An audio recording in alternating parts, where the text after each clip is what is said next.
Hey guys, it's me Danny, and today I'm going to be doing my Phase 4 movies. So I'm going to show you three movies. I'm going to tell you about three movies that I've seen and that I'm going to be reviewing. I'm reviewing it in this long video. So spoiler alert, if you haven't seen these movies, then please do not look, because I'm going to be spoiling out a lot of things and be telling you about my thoughts and what it is about, basically. But if you have seen it, let's continue the video. So I'm going to show you about the Phase 4 movies. So in my video, I did the Phase TV shows. I'm doing the Phase 4 movies. There are other movies that are going to come out, but I'm just going to mention the ones that I have seen. So the first one I'm going to go on to is Shang-Chi and the Legend of the Ten Rings. So I have here the Legends of the Ten Rings here. I did in my other video that I got this. So this is Shang-Chi and the Legend of the Ten Rings. So it basically says that Shang-Chi must face the past he thought he left behind and confront his father, leader of the Dangerous Ten Rings organization. Shang-Chi, so like I said, okay, so I'm going to explain to you in my thoughts the movie. So in the movies we see that Shang-Chi is, we see a part of him and a mom. He used to be with his dad, close to the dad, but after that, when he got to the rings that he uses, he has control. So he's trying to confront his past, trying to confront his father. He's trying to confront him and tell him why he's doing this. So in the scene, we got to see Katie. So Katie is this girl. I don't know if you can see, but this is Katie. And this is the friend of his best friend who talks to him. So in the beginning, we see that he goes to the car and he works as a limo, like hotel, and she too. So, they're not, she's not very successful, not successful, but, the parents want to be successful, but she doesn't want to. So in this movie, we see that they get along together. We get to see the sister called, Shileng. She's over here. I don't know if you can see her, but she's over here. That's Shileng, that's the auntie. And that's the dad. And this is Shang-Chi. So this is the sister. So the sister is in the movie as well. So we get to see her, and she said that he's upset with the brother because he left her behind with a child. Because in the flashback, what's it called? In a flashback, we see that he left. He said he was gonna come back, but he then came back. So she's kind of heartbroken about it. So she made her own store of fighting, which I find that cool.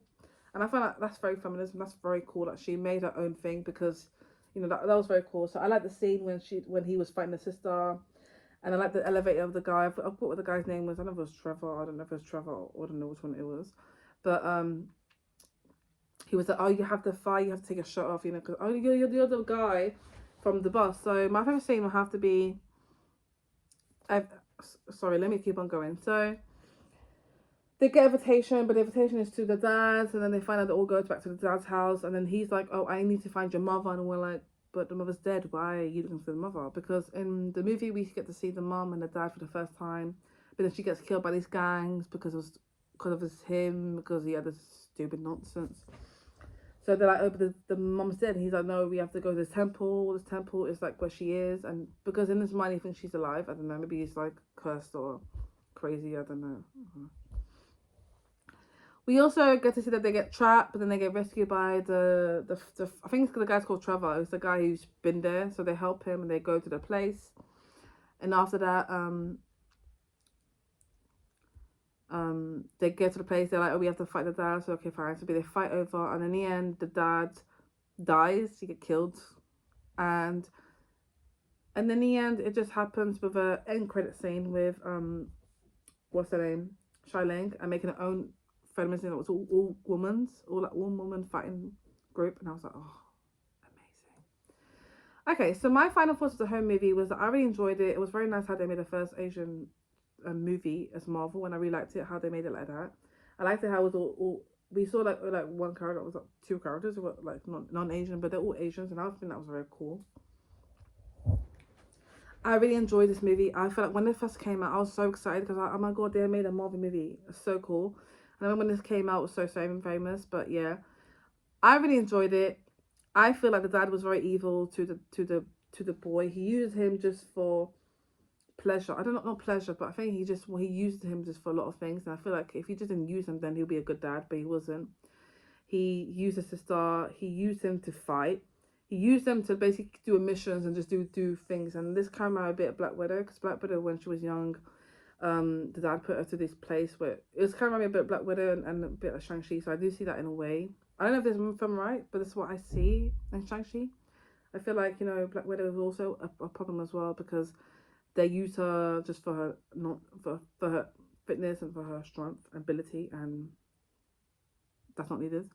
But I really liked the auntie and how like she was helping him do the swifting thing, because he's very like muscular. She made him do that.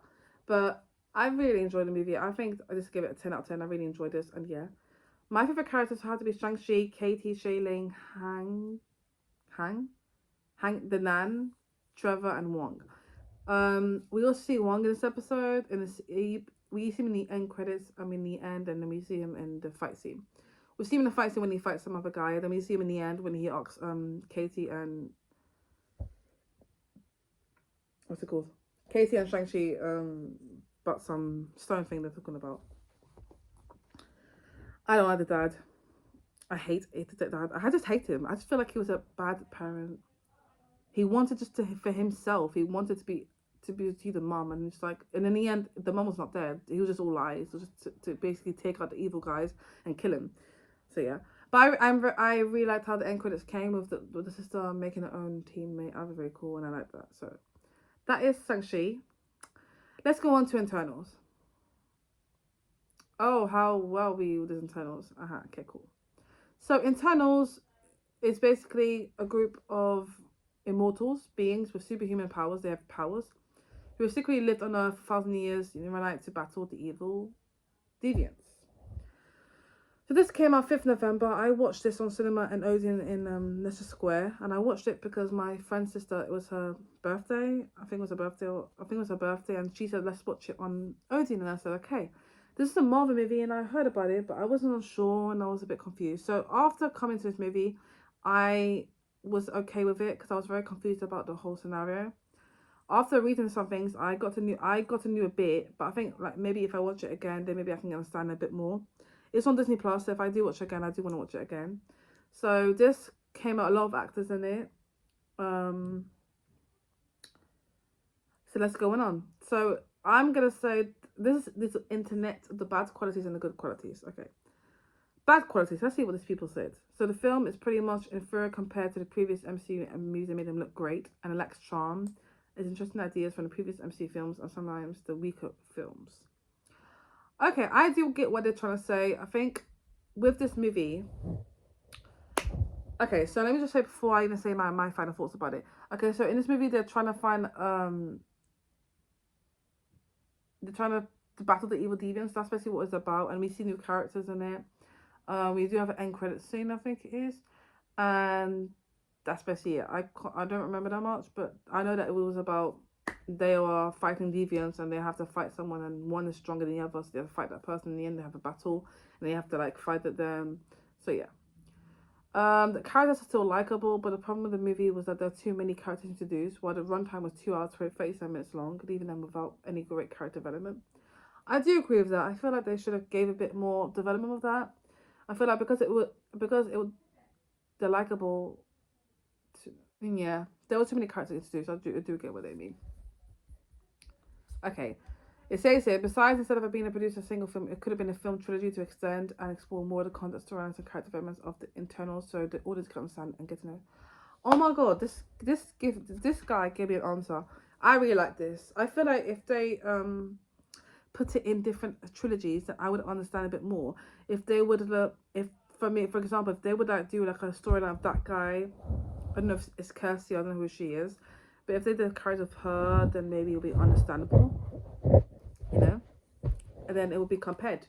So people will understand a bit more, and I get that. That's how, and as an audience for myself, I was confused. I didn't know what was going on. I had to ask my friend, or I had to ask, like, what's going on? She's like, I don't know. I haven't seen it. I have to go online for it. But yeah.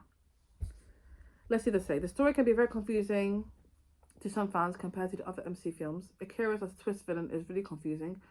Practically with how they were setting up Crow and maybe Drew, who was in the comics as the villains. I do get what I mean. It was a bit confusing. I feel like we don't know what they did there. I thought he was nice. Why did he turn evil? What? That was my likable. Crow and the rest of animistic deviants do not serve as a greater legitimate threats as their comic counterparts. and only had a few screen time before being killed off, so they were a piece of paper. I do go mean. If it was comic, they could have put it out, and I get that. Despite the imitations of the Celestials, only one Arisham, the judge, served a little time to set up rules of return to not interfere with human conflicts. And when they violated the rule by killing off a Celestial that was about to be emerged from Earth, Arisham only uttered Cersei, Kingo, and Fastos, and they disappeared from space, leaving the ending as a cliffhanger had this film been finishly bombed. I dig what you mean. I mean, she's saying that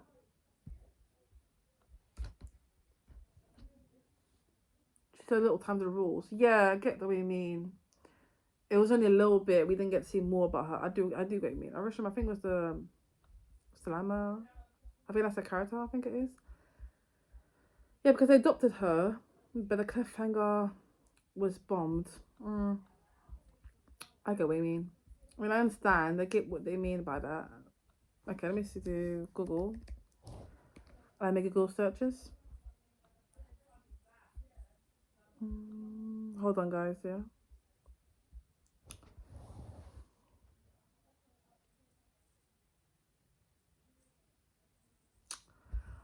Like I said, yeah. So yeah, we see that they're saying that the judge here that yeah, she was a little time rules. Yeah. Let me see what's the name in Russia. I think it is, guys. I don't know if it is. Who's Russia? I'm not sure. I'm not sure.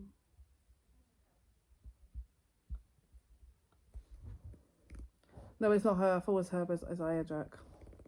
Aya Jack is.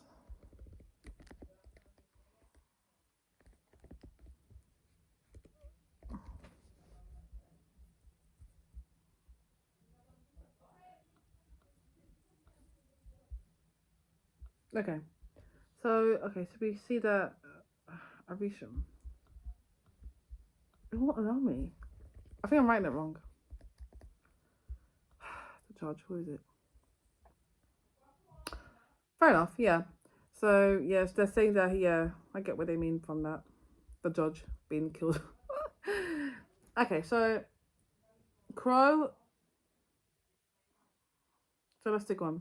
There's some moments that are not in a good way or even funny. Like Drug use the word genocide and seeing certain food workers. Okay, so we see a lot of things.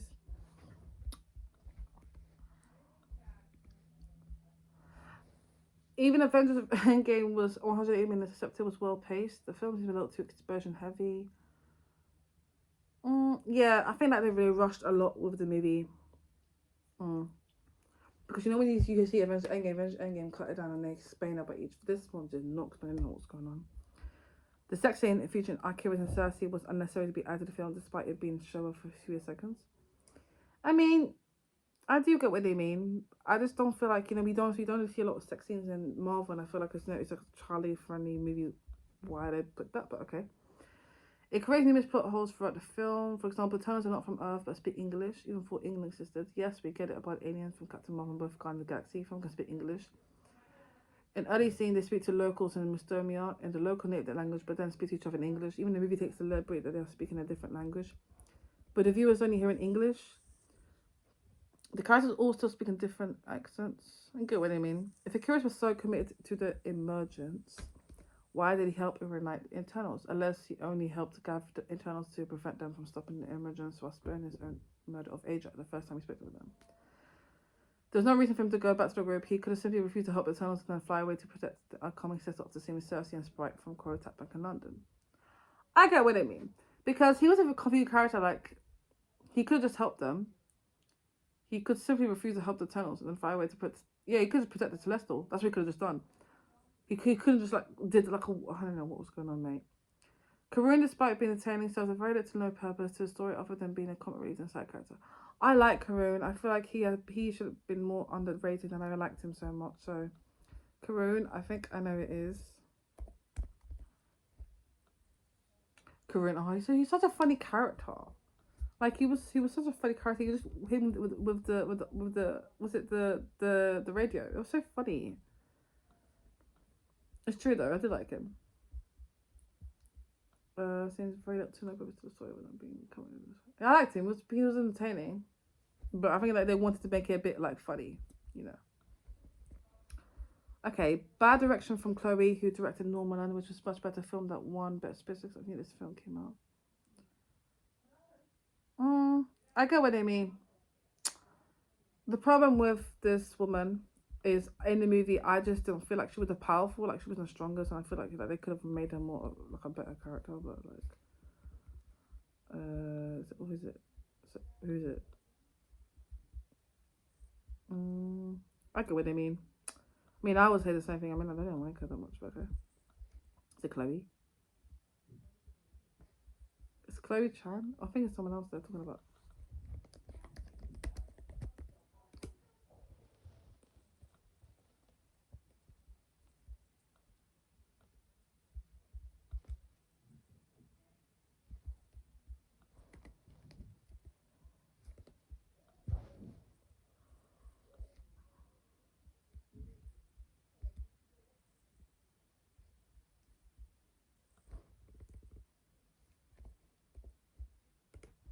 Who is she though? I don't remember her anymore. She plays who?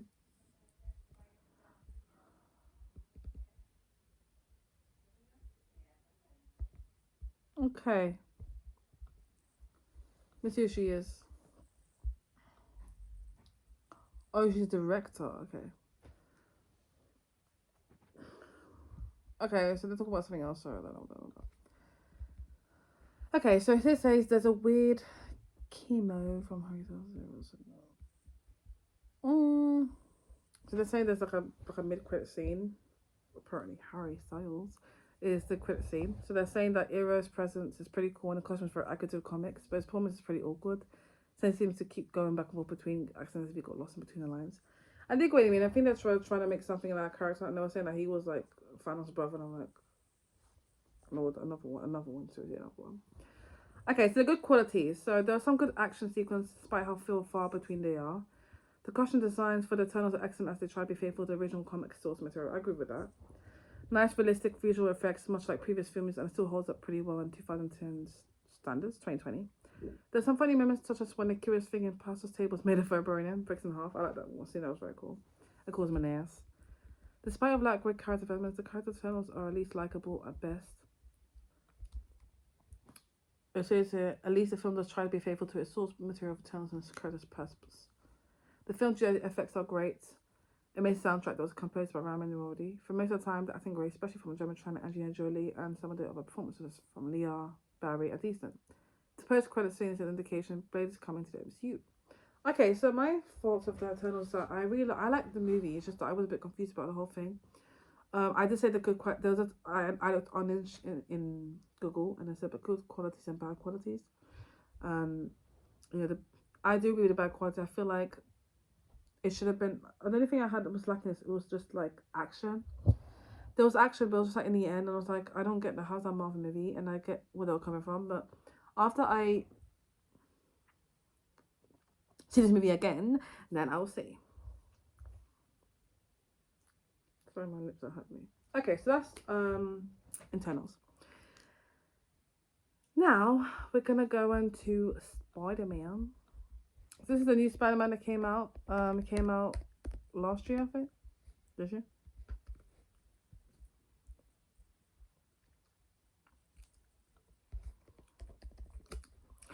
I want to get the thing right, so I don't want to confuse you guys. No Way Home. No Way Home. Okay. Okay, so now we're going to go to Spider-Man No Way Home. So I'm going to review a bit of this. This is 2 hours, 28 minutes. Best minutes ever. This 12A came out 2021. And I would have to say I really enjoyed this movie. So in this movie, we get that with Spider-Man's identity now revealed. So in the last movie, he's revealed his oh my gosh, what's it called? Sorry guys, what I mentioned. So my favorite scenes from Eternals, sorry to mention this, is the scene when she breaks the table. That was funny. I like the scene. I really liked how the guy, I forgot his name, but if I don't remember, but he has like a boyfriend, and he's in he has a boyfriend in the movie, and I was like, oh, he has a boyfriend. I was like, oh, that's so cool. They had made like a LGBT thing. That was very cool. That's very cool. I really like that how they did that. And like I said, I like that scene with him. He was even a child. That was nice. Forgot his name. What is his name? Fastos. There you go. Fastos. Yeah, he has like a husband in the film, so I really like that bit. I like Makriti and Droog's new relationship. I really like when he gets powered and he starts to use that thing. So I really like that. If I didn't mention that, but then I mentioned that. Okay. But yeah, those are my favorite things. Okay. Moving on to No Way Home. So this explains that in Spider-Man's reveal, so in the last movie Mysterio revealed that he's Spider-Man, so everyone knows. Our friend neighborhood Webb is unmasked and no longer able to separate his normal life as Peter Parker from the high stakes of being a superhero. When Peter asked help from Doctor Strange, the stakes became even more dangerous, forcing him to discover what it truly means to be Spider-Man. For the first time in the cinematic history of Spider-Man, our friend neighborhood hero is unmasked and no longer able to separate his normal life from high stakes of being a superhero. I'll actually just like copy this. Sorry, guys. So he asked him for help. He said, "Oh, can you come back in time and so everyone can know when they're there." So he's like, that's too dangerous. We can't do that. And he's like, "Oh, well, I want to do it, please." So he's like, "Okay, I will do it." So in this scene, we get to see he goes back in time. He does the thing, but he's like, "You're gonna encounter a lot of people." So in the scene, we see that he goes back in time when he gets into the Oh, I remember he wants to go back in time because they didn't get the UCL thing or whatever. He didn't get it or whatever, and I think that's why he wants to go back in time. And then we see that what's it called? I'm trying to remember. Okay, sorry. So we see that he goes back in time. He doesn't want to go back in time. So then he sees that you're gonna encounter a lot of people, a lot of villains, like you don't know. So we get to encounter the first villain. So the first villain we get to encounter is none other Dr. Octavius. I was very excited when he came out because he's my favorite villain. Him and Green Goblin. Oh my god, so good. So when I saw them, I was like, oh my god, they came back. That is so cool. And he was my favorite in Spider-Man 2, like the old Spider-Man 2. So he comes up and he's like, Peter Parker. He's like, you're not Peter Parker. And I'm like, I am Peter Parker. And then I think they find out that he's not the original Peter Parker. So Doctor Strange locked him into the cell. We get to see Green Goblin. That was very interesting to see. I was like, oh my god, the Green Goblin. So that was very nice to see. I really like the scene with Green Goblin. She's been himself. We also see we get to see Electro as well and the Lizard Man, if I'm not correct. Yeah, so Lizard Man and the Sandman. Forgot his name, but yeah, him. So that was very nice to see. And then we find out that he wants to like fix it. So let me see what I can see from here. Ouch. Okay, so they're saying, okay, the spell is Strange cast Spider will make everyone forget Parker's Spider-Man, but it's corrupted when Parker requests alliteration to let his loved ones retain their memory. Strange continues the spell to stop it and makes Peter leave. Okay, so he's trying to convince the MTE to apply for Ned and then me, but then, okay, so then we see about Norman Osborn. He arrives, attacks, Strange teleports back to Stratford, locks Octavius and Cell next to Connors. Is that him? Yes, the lizard, yeah. Strange explains that before he was able to contain the corrupted spell, it summoned some people from other universes who know Spider-Man's identity. He orders Peter, Parker, MJ, and Ned to find and capture them. They're able to locate and retrieve Max Dillon. Yeah, Electro. And a Flint Marco. Yeah, Sandman. Obscorn reclaims control of himself from his split Green Goblin personality. So we do see a part of he gets split. He's like, oh, whatever. Don't trust him. He goes to where May is, and then Peter's like, oh, I feel sorry for him. So then they discuss the battle of Spider-Man, Octavius, Osborn, Dylan. They realize they're pulled from universes for their deaths. So they don't know they're deaf yet. So this is all different to them. Strange prefers to reverse the contain spell and send the villains back to their respective universe, but Parker argues they should first cure the villains' powers and then prevent the deaths upon their return. Peter steals the spell, traps Strange in a mirror dimension, and with May takes the villains to Happy Osborn's apartment. So, they go there, he cures Octavius, but Osborn, Goblin persona takes control and convinces the uncured villains to betray Parker. As Dylan, Marco, and Con escape, the Goblin fatally injures May. Guys, prepare yourself, because she dies. I know, that's so sad. So before she dies, May takes Parker that with great power there must be cause come great responsibility. Oh my lord, that's so sad. So in this scene, calls Goblin to control. He's like, well, I'm sorry, but I have to kill you. So it kills May, bombed her actually. Parker is in distress because he just lost his own aunt. Imagine losing your own aunt, and that's just horrible. So he's upset about it, and then now we see people coming over. And then Ned discovered that he can create portals using strange sling rings, so he can use it, which he and MJ use to try to locate Parker. Guys, this is the best ever. So they instead fight alternative version of Parker from Villains Universe, who were also summoned by Strange spell and who nicknamed Peter 2 and Peter 3. So in the scene, we get to see all the Peters, and when I say all the Peters, I mean Andrew Garfield and Tobey Maguire. Do you know how? Oh my god, that was so cool! Oh my gosh. Sorry, guys, I'm just being like fangirling right now.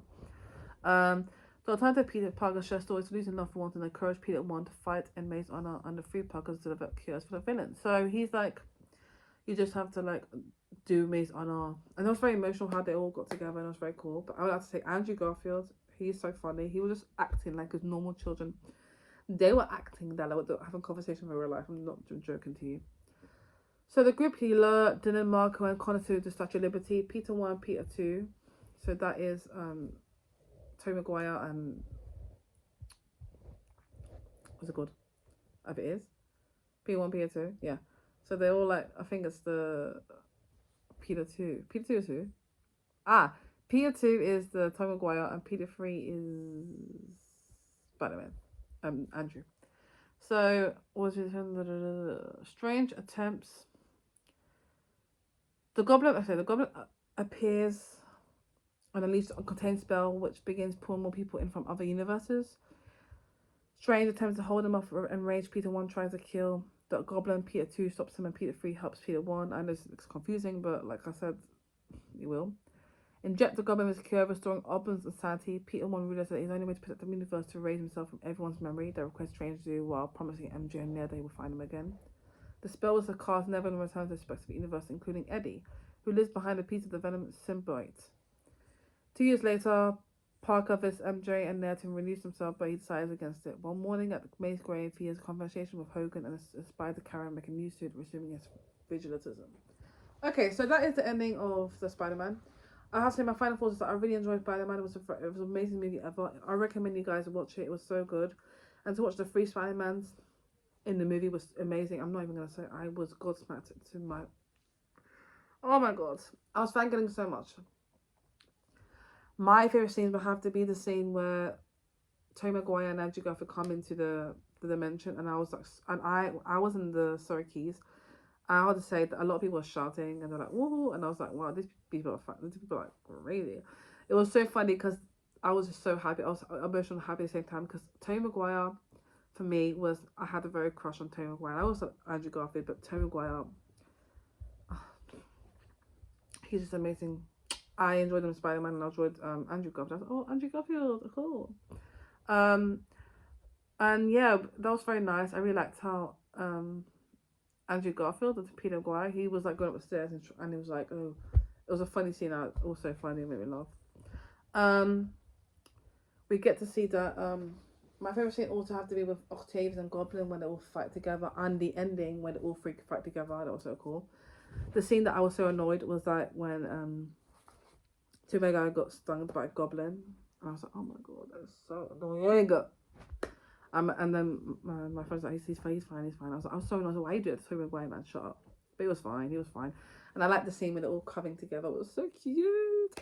Anyways, I really enjoyed this movie. I recommend you guys watch it. I really enjoyed it. The end credits come on with Eddie, because they said that Eddie, a piece of the Venom symbiote. So he has his own symbiote thing, whatever. So we do see the end credits, and that was very nice. In the end credit scene, there was like a little.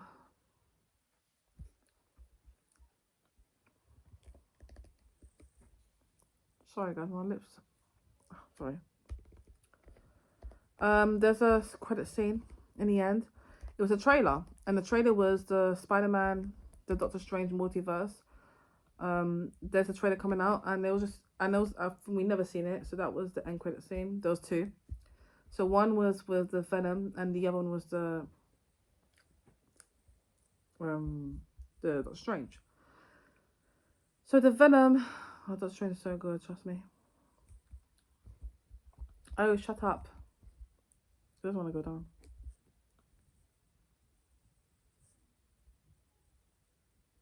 Okay, so the first screen is a follow-up to Lemmy Carnage, which shows Tom Hardy transported to Marvel under mysterious circumstances. The incident occurs while blocking his symbiote partner and joining some downtime in a hotel room in South American beach resort, switching on TVC. Tom Holland's disgraced Spiderman on news. Reveals there was Doctor Strange spell that brought Venom to the MCU, summoning everyone who knows of Peter Parker Spider-Man. It's unclear how Eddie is included in such yet to counter any version of whip-sling in his own universe. Hardy's Venom never actually shows up in the main plot of No Way Home with his first end credits, proving he never leaves the trouble resort he turns out that. Okay, so he's in the island.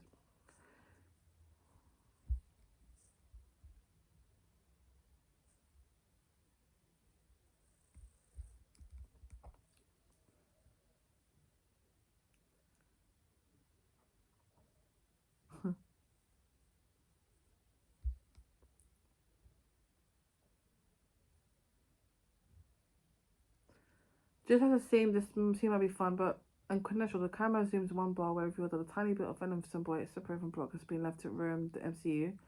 It started moving across the bar, playing like a cross path of Tom Holland's Peter Parker and Untitled yet Spider-Man 4. Opening the door for the famous backsuit storyline as well, the MCU own distinct version of Venom. So I remember that he wants to like try to find Spider-Man. So I feel like maybe they have that the black thing with the black symbiote might go to Spider-Man and it might be a Spider-Man 4. So that'd be very cool, interesting to see. Okay, so second credits we got Doctor Strange. So he got a new movie called Doctor Strange in the Multiverse of Madness. So this is gonna be due in May. This is a teaser trailer that I saw, and I would have to say to you, my lord, I am so excited. I saw a lot of things, and this kind of reminded me a bit of What If. So What If, when there was the Dark Strange, it reminded me a bit of that. So I feel like there's something gonna be going on with that. We get to see Wanda's gonna be in it, of course. We get to see Emma, I think one of the girlfriend that he likes. He then steps back to reveal the so-called evil has known as Doctor Strange Supreme, was introduced in MCU earlier in Disney Plus What If. So I told you before, in What If he was explaining What If the Doctor Supreme. So that is the whole movie. I really enjoyed it.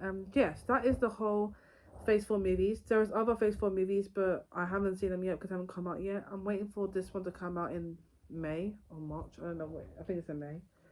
But yeah, that's it, guys. Hope you guys give it a thumbs up. Comment down below what you think. My Instagram is down below, and yes, I'll see you guys in the next video. Bye.